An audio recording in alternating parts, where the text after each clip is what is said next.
Hey everyone, welcome back to the Chronic Couch. Today we have someone very special and a day one, a homie. We got Mr. Nacho Vargas. He has quite the story. He's definitely been tested in life, lots of trials and tribulations, setbacks, comebacks. Nacho, welcome to the show, man. Thank you for having me, Eric and Chris. Excited to Yeah, be here. thanks, dude. So let's just get right to it. We're gonna go back to 2003. Nacho and I met in middle school. And actually, let me preface this for people who are tuning in. The reason why Nacho is here, aside from what I just mentioned of what he's been through in life, Nacho lost his leg in an accident, and he has, from what it seems, to find his way and manage to find a new way of life and how to live life as an amputee. But not only that, also other things that he's been through, divorce, losing his father. So yeah, let's go back real quick and kind of set up the story. Nacho and I met in 6th grade, and Chris, you might not know this, but kind of why Nacho and I bonded was, I was picked on more or less in middle school for doing gymnastics. And Nacho, who played football, was friends, with the football players. And that's kind of who was picking on me. And Nacho was kind of the head of the army for kind of having my back. And so that kind of just tells you what kind of guy Nacho is. I don't know, Nacho, do you remember all that? Yeah, no, absolutely. I remember going to your house, especially because we lived in the same, neighborhood, and just being able to, honestly, I think we met at the pool one day with Leah, and just obviously, just since we all lived together close by, it was just nice to just be able to hang out with somebody every day, shoot the shit and get in trouble as little kids. Yeah, man. Yeah, so we made our way through middle school and high school, and you played football from middle school on, right? Yeah, until about high school, when obviously I got in a little bit of trouble with smoking weed and stuff like that. So I decided to engage in weed, and I was kicked off the football team. But hey, man, you live and you learn, unfortunately. And you also played soccer, Yeah, right? yeah, I enjoyed playing soccer, but obviously I got to the point where I was a little too big. Got I would say too complacent and got a little fat. And it's just like soccer wasn't the thing, especially as a fat man. You just can't really get around up and down the court. Yeah, and I know your weight is something you've kind of journeyed through. So I would definitely like to touch on that. But let's go back to football. I remember you had a gnarly injury at a practice, and you have a gnarly looking shark bite on on your good leg, right? Yeah, that's correct. So we were playing football. I think it was in 7th grade or 6th grade, and actually it was one of our good friends back in the day, Lee Sobel.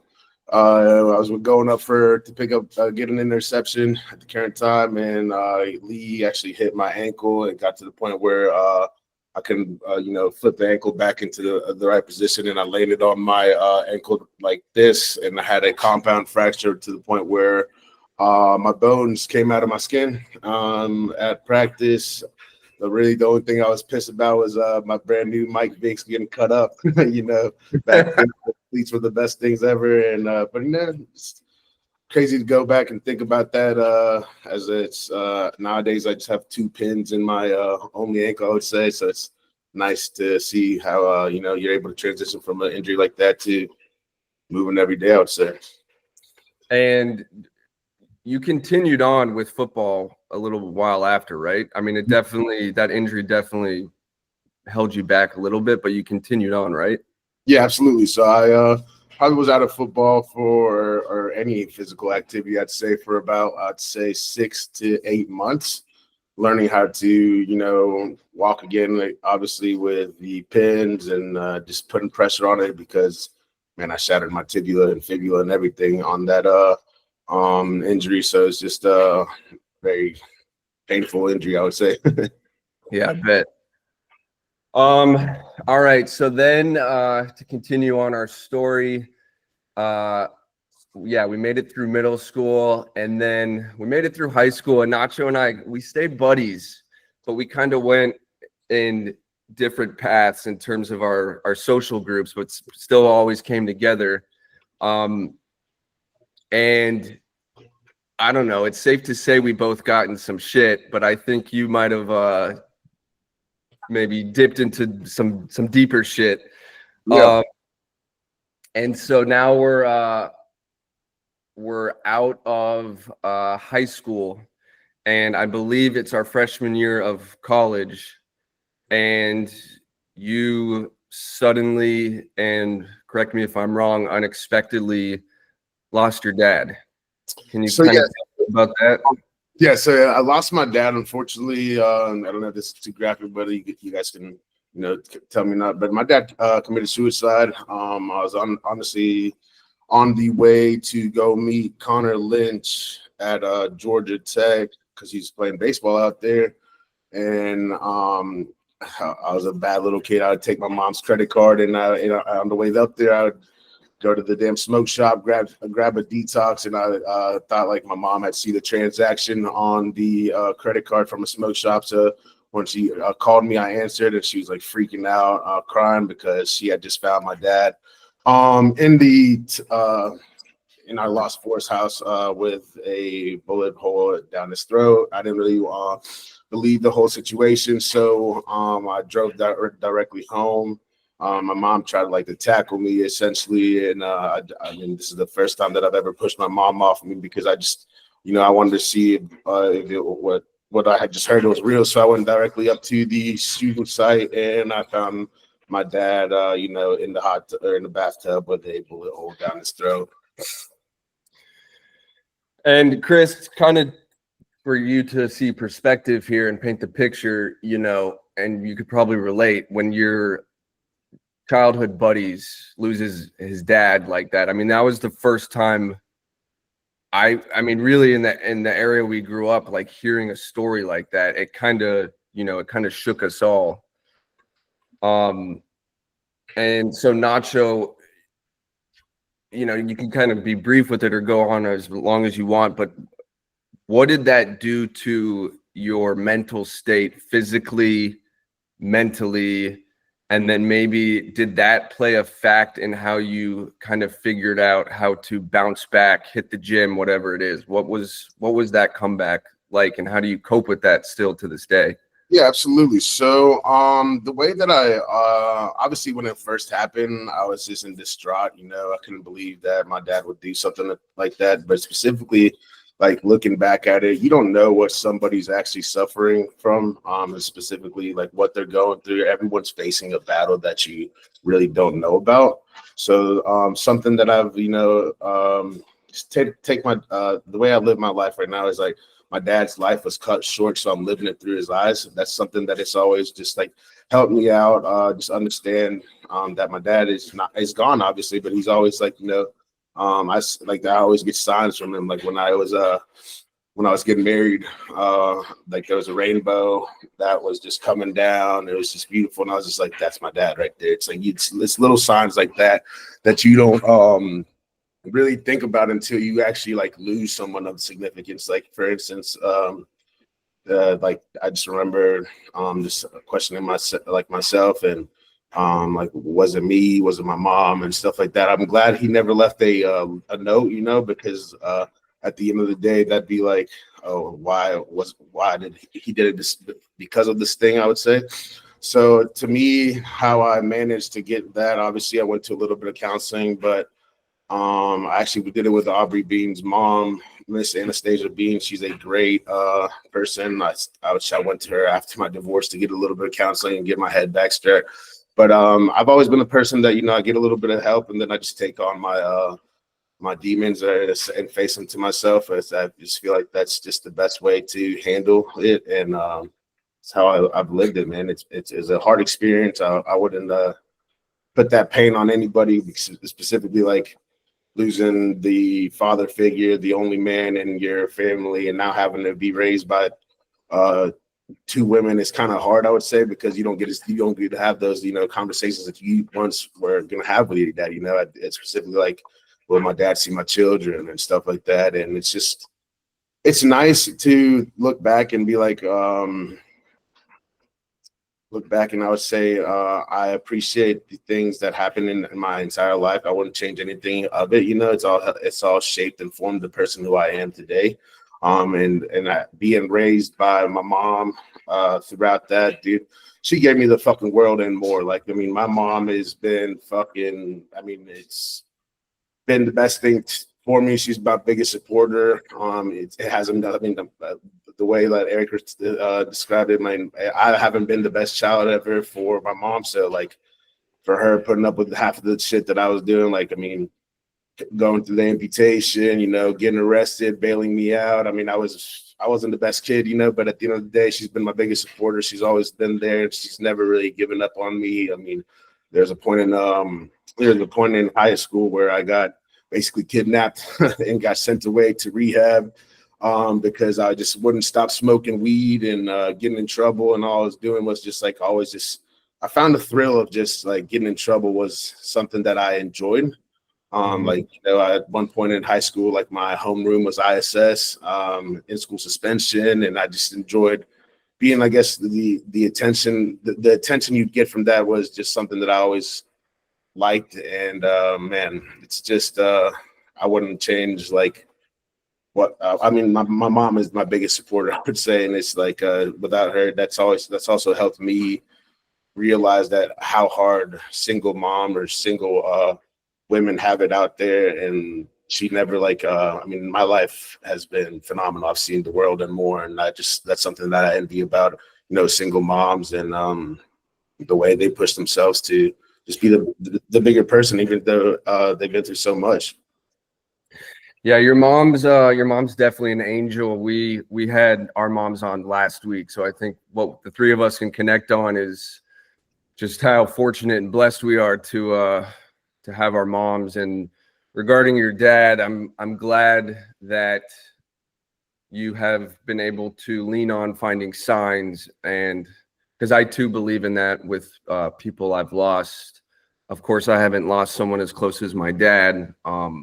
So, again, I'm sorry about all that when it was going down. I remember going to the funeral and kind of just watching you from afar, just not knowing how the hell you were, making it through. But, here you are. And so thank you for opening up about that. And let's lean into to your leg, man. I can kind of tell my point of view, and then, you can kind of take over. But for sure, we were having one. I was, I don't know if you remember, but I was out with you that night. Chris, yeah, there's this place in Atlanta. It's called Buckhead. It's a city. It's kind of like, the nicer part, uppity, bougie part of Atlanta. They have a bunch of bars. And that was kind of our spot where we would tear up the town. And Nacho, one night we went out, and then, I went home, and then Nacho, can you kind of tell us what happened from there? So we were out that night celebrating. I guess it was our second semester coming back from Georgia Southern. Everybody was, out drinking. We were at Red Bar. As Chris and Teddy, just not to drop any names or anything, but we were just out there. I was funneling, what was it? Fireball from that thing. So you can only imagine how intoxicated we were. And then me and my best friend to this day, Andrew Gorey, got in an altercation. We got into a fight with each other, just being just drunk idiots at the current time. I decided to drive home in my mom's car. Unfortunately, on the way home, to give you a story, I was on probation because I had sold weed to an undercover cop in actual high school. So I was on probation for that. So I drove home, and this is why I did that. It'll feed into everything. So I drove home in my mom's car, and obviously didn't think anything of it. I was driving with the lights off down Roswell Road here in Atlanta, Georgia. And I get pulled over because I didn't have my lights on. And the cop asked me to, when he pulled me first over, I got out of the car. He's like, no, go over here. So I pulled out into the street that he was signaling for me to pull out to. And I go in there, I get out of the car, walk towards the cop, and I decided to run from the cops on foot. So I ran about for 2 hours in Buckhead. Didn't you switch shirts? Yeah. So I switched clothes with my good friend Zach Whiten, and we were walking towards the bar, and then I saw the blue lights flashing down because they were looking for me still, and then I just I panicked and I ran again, and then they caught up to me in the side of the road,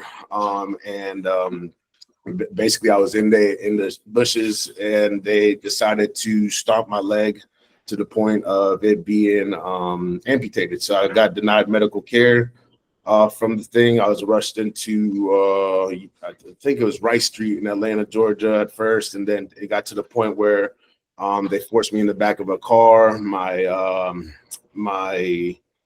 My leg got to the point where my calf was bigger than my thigh, and essentially it's just like it exploded. So they rushed me into surgery. My mom. Were you walking on your leg after they bashed it in? So they dragged me out of the bushes. They stomped me. They were literally stomping on my, they put my kneecap, my kneecap was at the bottom of my thing. So like wherever you're folding the thing, the kneecap is at the bottom. So it severed all the arteries there. So, they tried to say that I was making a lie and stuff like that, that I was just, causing havoc. So they forced me in the back of a cop car because I couldn't get up. I couldn't put any pressure on it. And it got to the point where when I went to Rice Street, my calf at the current time was bigger than my my entire leg. It was massive. And what's Rice Street, just for people who don't know? Rice Street is Fulton County jail here. So apologies about that. Okay, so then you're in at Rice Street, and then what happens for them to admit you to the care that you should have gotten from the get-go?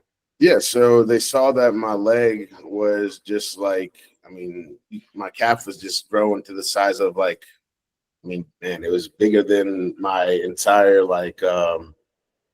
anything on my body, dude. It was it was like this big, to the point where it exploded, and I had to get rushed into surgery. My mom thought that my mom went to because Zach called her to bail him out, because at the time Zach was living with my mom at her house. And so my mom went down to Rice Street to bail him out, and then she tried to bail me out, and they said, no, he's in surgery or going into surgery, and we can't give you any more information because I'm of age. I was over 18 years old, so they're not able to tell him what's going on and stuff like that. So as a mother, my mom's freaking out, trying to find out where I'm being sent to. And I was sent to Grady Hospital, which is the #1 trauma hospital in Atlanta. So, it's just so she had to contact one of her friends who's a nurse in Grady to find out what's going on, because obviously the cops weren't telling her, and they said that, yeah, your son's going to surgery and stuff like that. So when I was in surgery, they tried to save my leg about 20 something times, man, to the point where they they cut my other leg into here, brought over an artery to the one that was exploded, just to get some more blood into it, essentially, because the muscles were just dying at a speed of rate. So you could see in photos and stuff like that, that the muscle was going black. And so it got to the point after a certain amount of surgeries that they asked my mom, hey, we've done all our everything possible that we could do here. I don't think it's going to be necessary for us to keep trying. So I think it's better for us to, to go and do this amputation, and he wakes up without a leg, than rather go into a surgery knowing you're going to lose your leg, because it's just, I mean, you can only imagine like the feelings of that, how you go into an amputation thinking you're about to lose your leg and stuff like that, how that feels, you know. So you knew, they told you, hey, we gotta No, take. Oh, no, they didn't. no. So I was in surgery, and my mom made the decision to Got have it. them amputate me while I was in the middle of another surgery, because she thought that going into another surgery, knowing that I'm about to be amputated, was going to be even worse, you know. Yeah. So I mean, I remember going to the hospital to see you, because you know this story, aside from it making it on the news, it kind of shook up, you know, the community, because whether you did something wrong with the law or whatever doesn't make the fact to stomp in your leg. And of course you fought the city, and you got a settlement. Not that that takes any ease of pain away, I'm sure, from the situation, but what was it like waking up and not seeing your leg? Man, I remember that day very vaguely. I just was so ashamed. Like I was just so ashamed of what had happened, because it's just like a whole new world that you're thrown into without not knowing anything. Like I remember the first day being amputated, I didn't even know there was like a specific prosthetic doctors, what I needed to do to get a leg. So it's just like they amputate you and then they throw you into the world for you to figure shit out. Luckily, I was friends with one of my good friends, Jake Powers, who's an amputee, and he's the one that got me into, you know, Children's Hospital of Atlanta to go get fitted for my first prosthetic. But that was a whole ordeal, man. Like I'm very grateful that I had. And it's just funny to say, like, why it's funny to think like there's always a reason, like you're connected with individuals. Like for instance, like I met Jake in one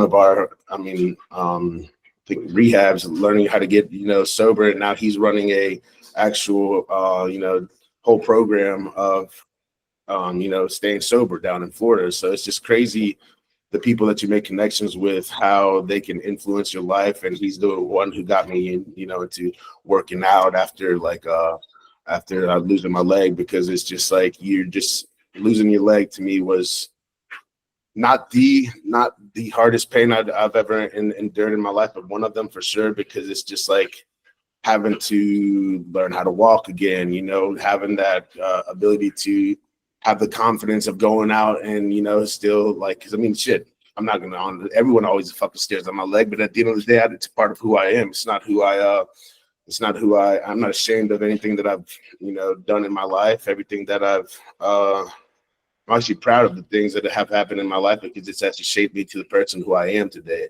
At the end of the day, I have to, like Eric said, I didn't deserve to lose my leg. I deserve to, lose my license, go to jail that night. But me losing a leg just because I ran from the cops, I think is a little bit over the hedge. And it's not that I got this huge settlement or anything. They covered my entire medical bills, which was a lot, $3.1 million in medical bills, because I was in ICU for about 30 something days. I mean, one day I was amputated, my leg got infected from inside out. So I was almost on the verge of dying and stuff like that. So it's just like, it's crazy how your body can adapt to certain things. Like, I mean, now I'm able to, I'm walking 10 or 15 miles a day.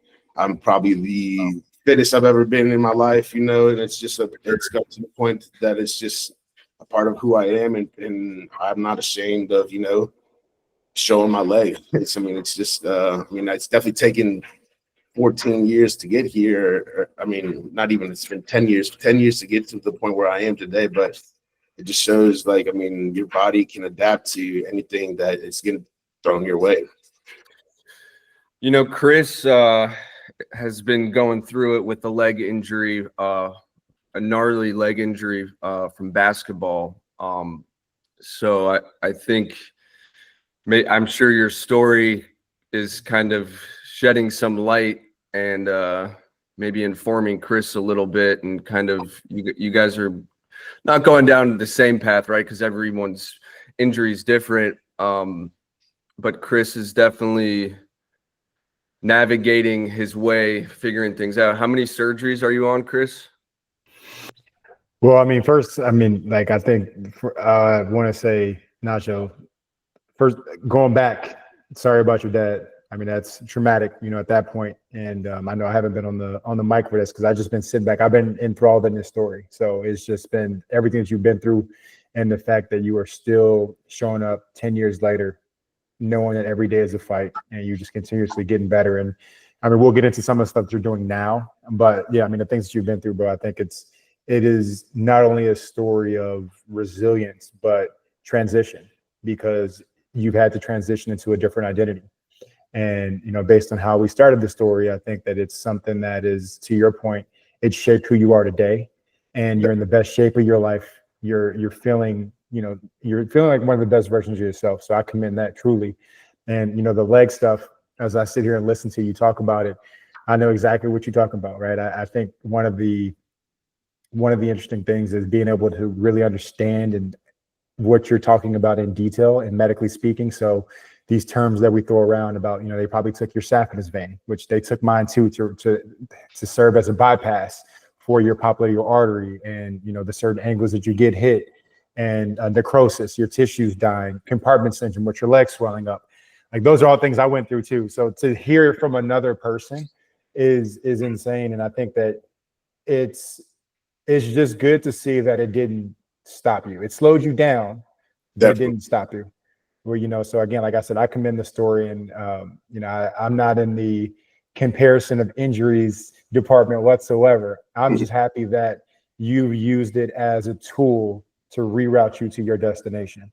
Yeah, which is very spot on, man. I mean, at the end of the day, like, there's two ways you can handle like the whole injuries with like something that can change your stuff. You can sit there and just be like, "Oh, pity me," and at the end of the day, that'll get you into depression. I mean, I remember right when I lost my leg, I didn't want to see anybody. I was just so ashamed of everything. And then my buddy Andrew Gorey called me. He's like, "Dude, I'm taking you to Tijuana Joe's. Like, I don't care if I have to fucking wheel you out of here in your wheelchair." But that day is a significant day to me, because it's like, you know, I was just so ashamed of just being like out in public with that.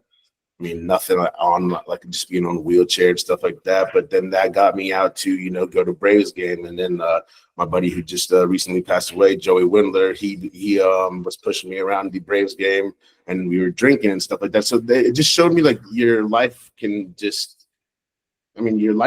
in the span of 2 minutes, 2 seconds, anything like that. You don't know what's going to happen, like, for instance, at the end of the day today. So I just try to live my life to the point, like, there's gonna be no tomorrow. Like, I mean, for me, it's just like, I've always been an extremist in the sense of just like work, you know, anything that I do, like, I consider myself an addict. So I try to put myself towards my addiction personality to good things like working out and stuff like that. But it's just, for me, it's what's really helped me and get by with all the shit that's happened is just like knowing that tomorrow's a fresh start. You know, I mean, you can, at the end of the day, you can go through all these fucking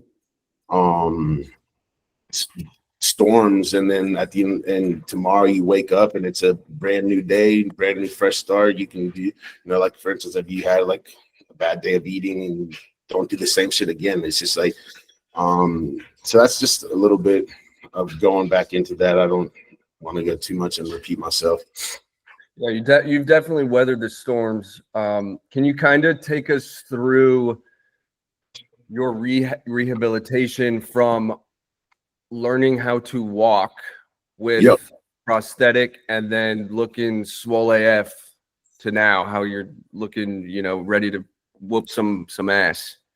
Yeah, man. So I remember right after my amputation, I was just like, I didn't know what to start off. I didn't know anything about prosthetics. So when with me, if you're an amputee specifically for the lower limb, there's two kinds of amputees. There's an AK or a BK, which is an above above the knee amputee and below the knee amputee. So when if I was fortunate enough, I'd have a knee because it's so much easier to have balance. Because when you obviously when you have two knees, you don't really realize that stuff, but like when you're walking on for instance, like you're walking on sidewalks that are like this, it's hard for your other knee to adjust to it because it's a robotic thing. So for me, I got out of the amputation probably on I think it was July 12th. I was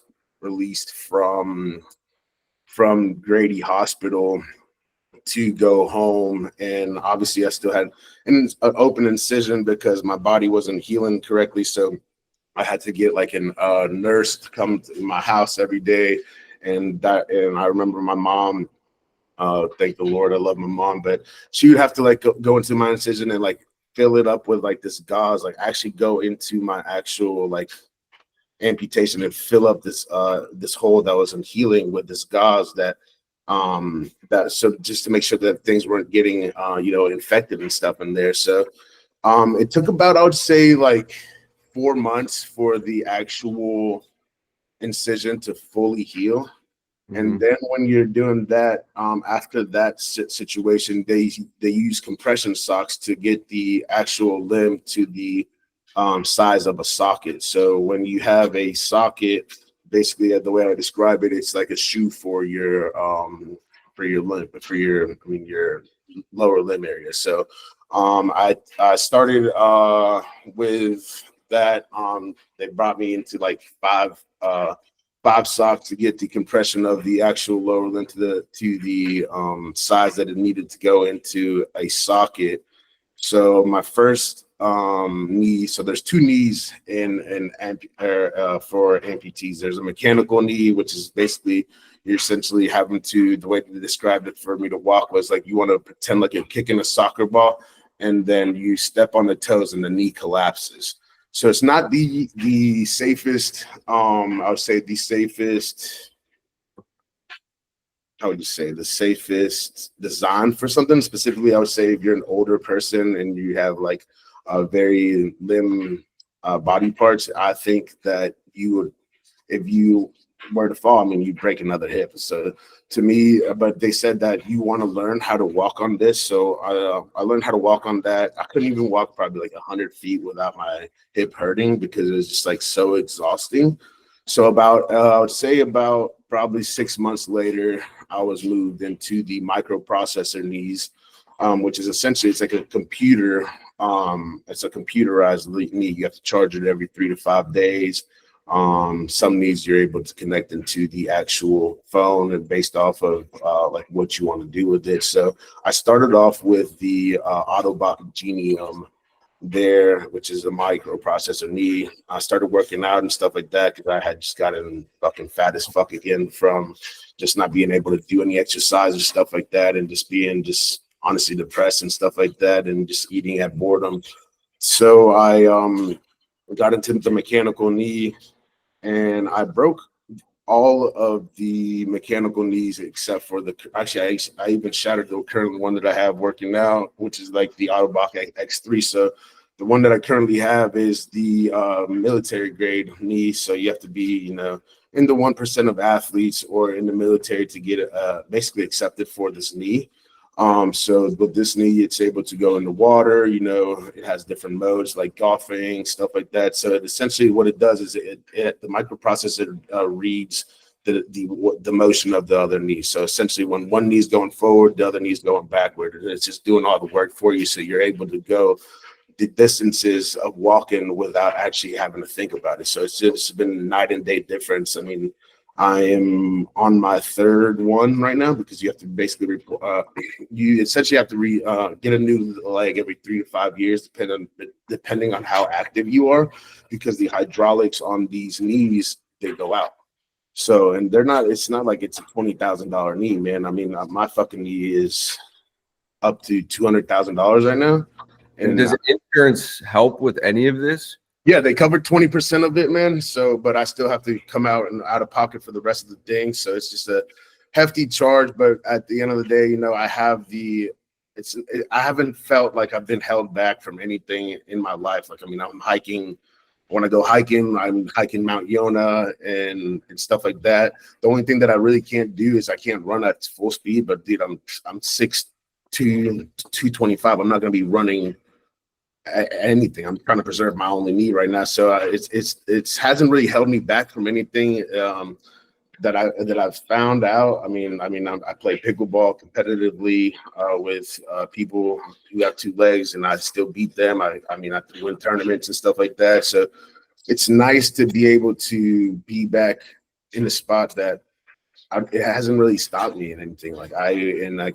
People come up to me at the gym and they're always asking me like, for just like, how do I do certain stuff like that? I'd never thought that people would come up to me specifically with my condition of like having an amputee, being an amputee. So it's nice to be in that space, because like I tell people, I didn't choose this lifestyle. Obviously, I made the decision of running from the cops, but I'm gonna take the perks of being an amputee.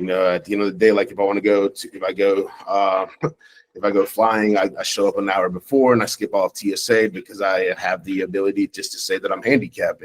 But I don't ever use I used to, like when I was bigger, I used to have somebody wheel me down to the terminal, but I'm just like, nowadays I'm just like, I'd rather get somebody who actually needs that wheelchair the ability to do that, because I don't consider myself handicapped. I consider myself handy-capable.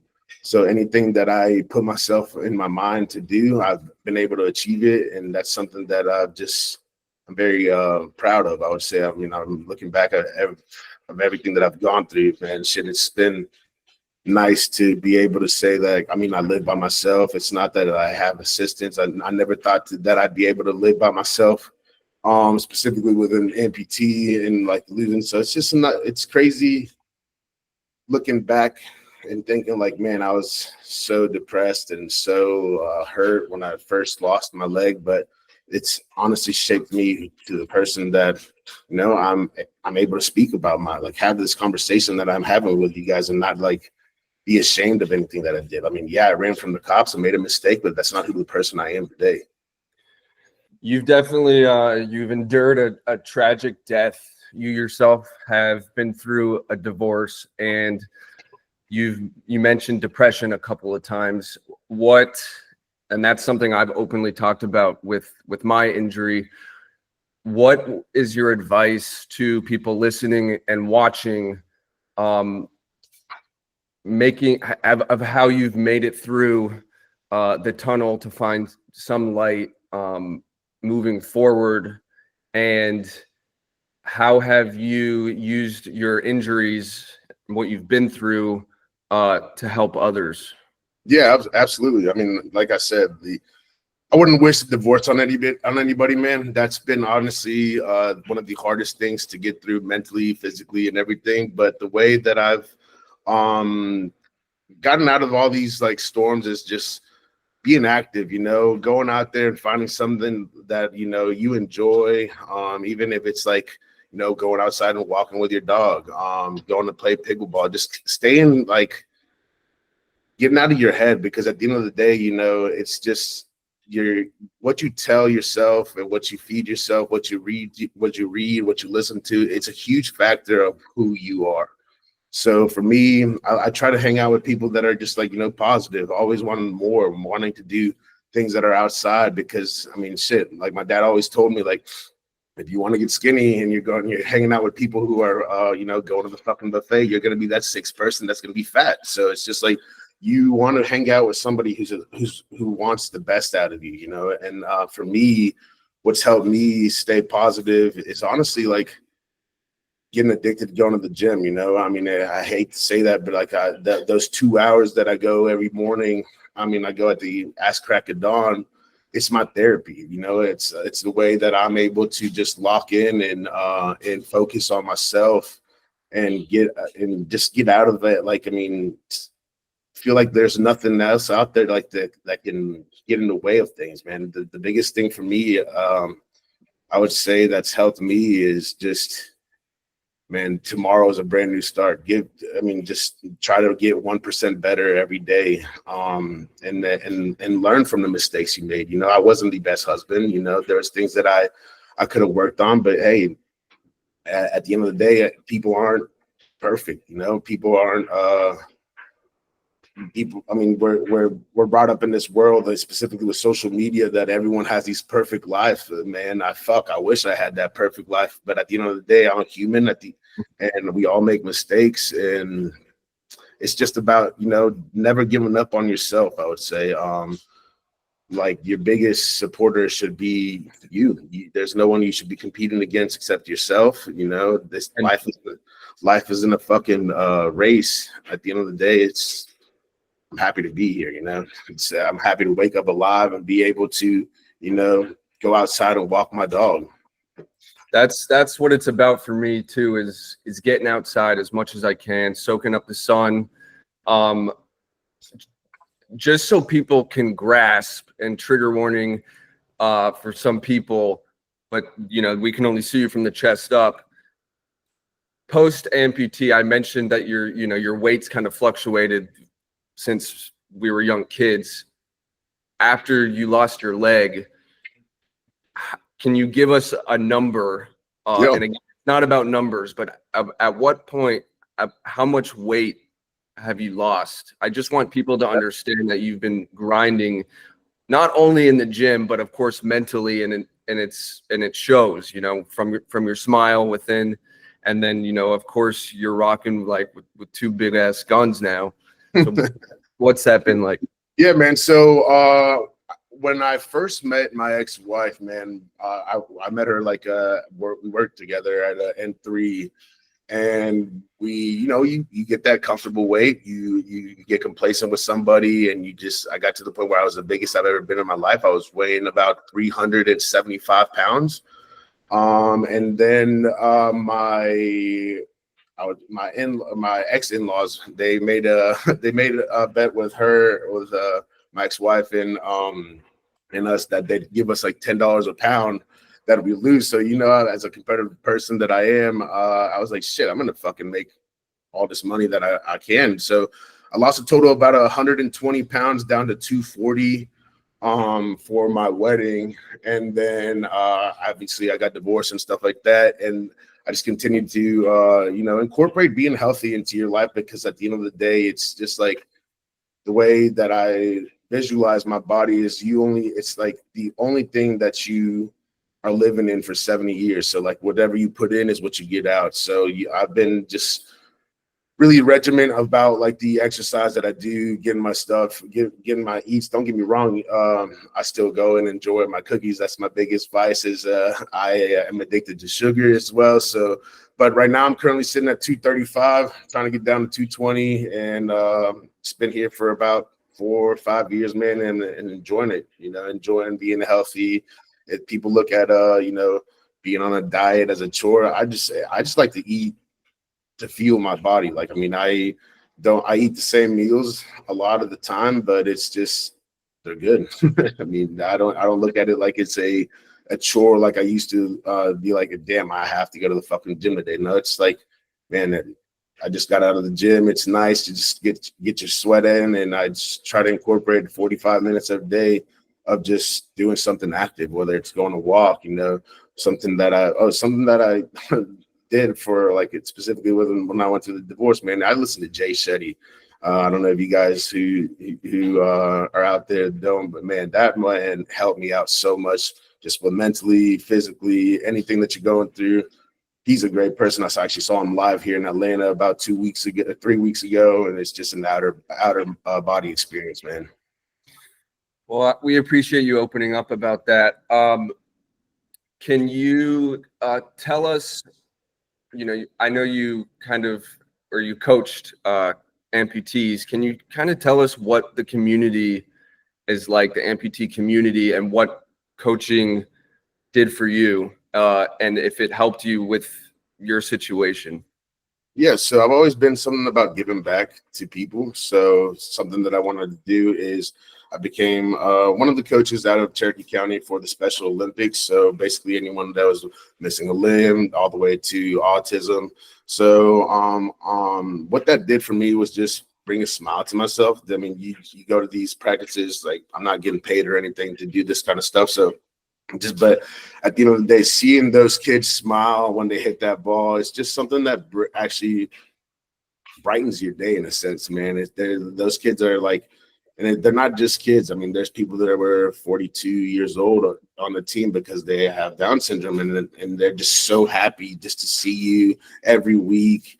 So it really brings, I mean, it made me a lot happier, specifically with what I was going through at the current time of the divorce and the depression of stuff like that, that there's something people are always going to be, specifically with those kind of things, just happy to see you and just happy to be at those kind of things. And people take that stuff for granted, but it helped me out so much tremendously. And I'm still the coach over there. I did it this past year as well for the Special Olympics.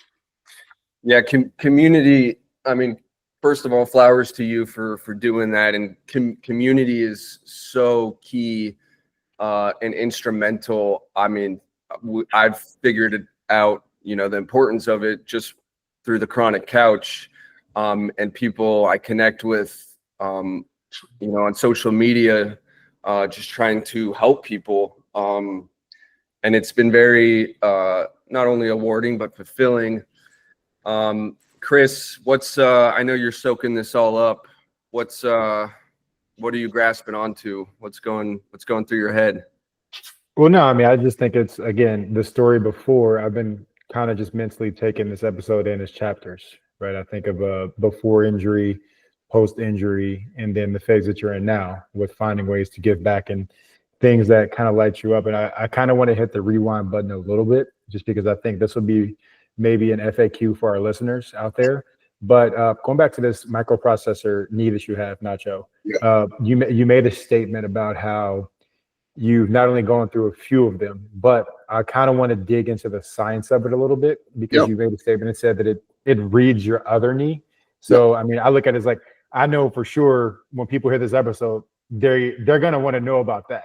So if you could kind of go into detail about how that works, because what is it plugged into? Is it a neurological situation? Could you break that down for us? So it's 1,000 microprocessors. So essentially what it's doing, it's basically reading the other leg's motion in a sense. So whenever like for instance, whenever one knee's going forward, the other one's going like that. So it's basically just doing all the walking for you, taking the stress of like having to actually think about the motion that you have to do for, walking with an amputee, if that makes any sense. Okay. And then what is it? It's just connected to your knee. There's nothing internal.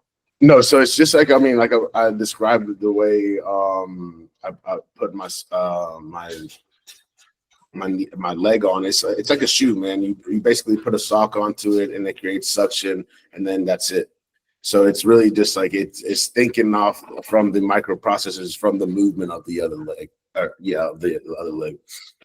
Shout out to technology, man, because I know, in the past probably 30 years, robotics and prosthetics have come a long way.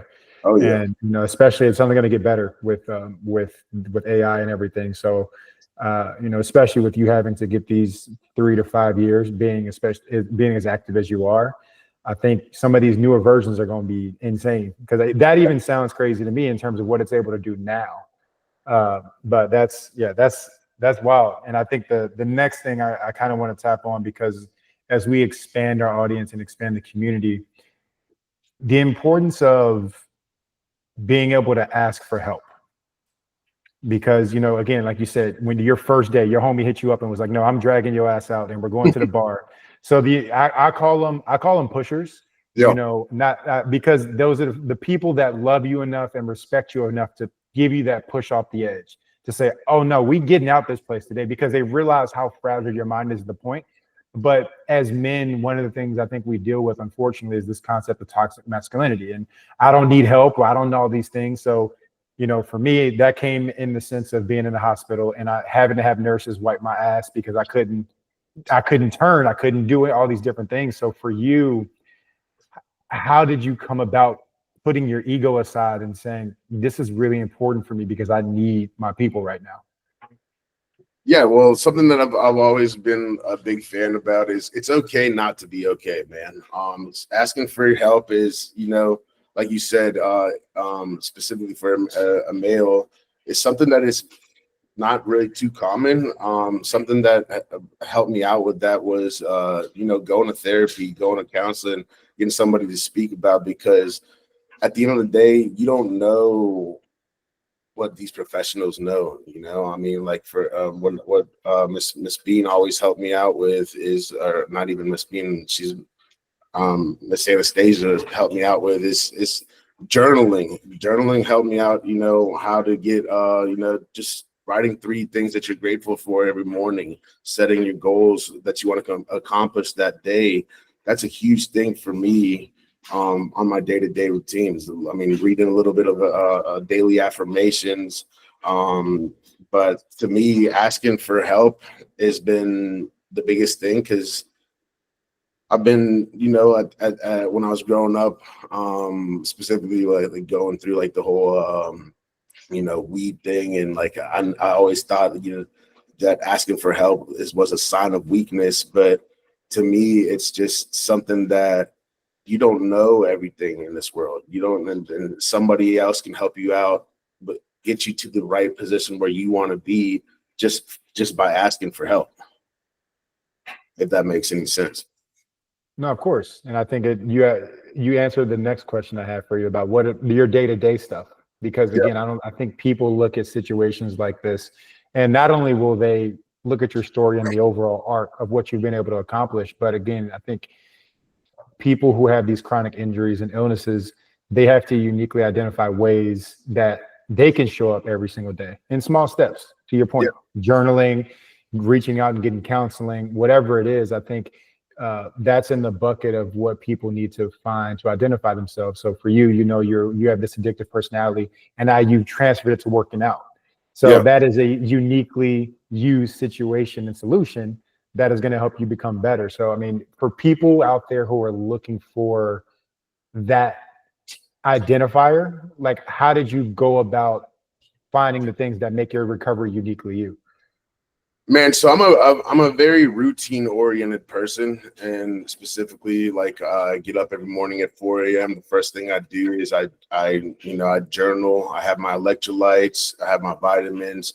But before I do anything like work related, I read a little bit of the daily affirmations of this book. Actually, I have it right here. It's called Jesus is Calling, right there. So it just gives you like a little bit, just and I wouldn't say I'm the most religious person, but it's nice to hear like these little messages that set up the kind of the day. So for me, what's helped me out is just staying to that routine. Everyone always thinks about being fit or being healthy as a horrible thing. I mean, you just got to show up every day, even the days that you don't like want to go work out. Man, after you leave that workout, those endorphins that are leaving your body, you feel like, damn, this was one of the best things that I could have done for myself. Yep. And that's, again, stacking those daily habits, I think is super important. And I think for, if we had to encapsulate Nacho's story as it stands today. So if there's, we're putting you up on a podium in front of, we don't have that big of an audience, but we're going to say millions of people. And I gave you 30 seconds to deliver a message to people, injured or not. Yep. What would you say to them? Don't give up on yourself. At the end of the day, your biggest battles are some of the shortest things. You don't know what you're going to experience tomorrow. I'm a big thing of just like trying to get 1% better every day. Obviously, people get drawn to their setbacks, and they like, for instance, like your mistakes, your past. Your past is in your past for a reason. There's no reason for you to be looking back and dwelling on like my divorce, me losing my leg, going to jail the X amount of times. At the end of the day, just try to, wake up and push yourself to just be a better person, be an overall better person than you are today, and just treat everyone with respect and kindness. Because I mean, as Eric would probably tell you, when I was a little kid, I wasn't the best at doing that. I'd always be out there. I mean, I used to be called a bully because I just make fun of people. And at the end of the day, you don't know what fucking people are going through every day. So that's something that it's changed me for what I try to be, is just treat people with respect. Like, a big thing is like that I always incorporated as well as like treat the janitor with the same respect as you would treat your boss. Everybody is going through stuff, and it's just like you don't know what you can say to somebody that can trigger them. And for instance, like in this situation of suicide, they take their life. So that's just the way that I've just tried to live my life, I would say. That's a solid way forward. I mean, I think that it truly encapsulates what you've been through, what you're going through, and what you will go through. And my last thing before I hand it off to Eric for the slam dunk wrap up finish is just, I mean, part of us growing this community is being able to not only highlight stories, but people out there, if they're going through their own things, where can they find you if they have questions about things, in terms of recovery, or, just if they want to hear directly from you because you've gone through it, where can people find you to follow your story? Because again, your story is not over. It's still being written. So how can people keep supporting you on that journey? And where can they find you on the internet? Yeah, no, I'm on all social networks. My Instagram that I really, post stuff about like fitness is Life Amped Up.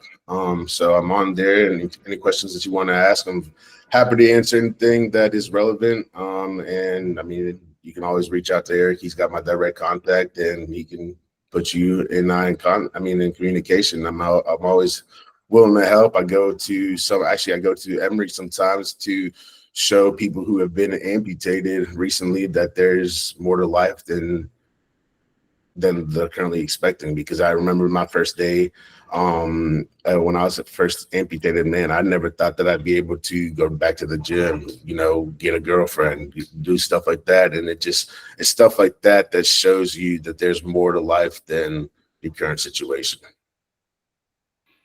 Indeed. Well, y'all heard that. Blow up. Everybody heard that. Blow up Eric's inbox.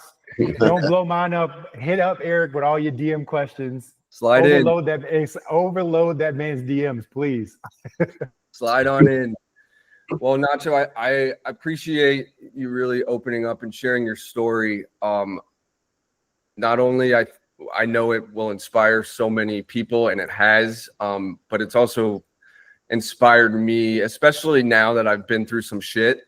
And I think it's so important to, if you're looking or observing someone who might be making some fuck ups. I mean, I know my perspective, now that I've come out laying in a bed, being bed bound, we should look at people not as, and if they're making some mistakes, not as being a fuck up, but someone's in pain, and knowing how to help people, or if it's you going through it.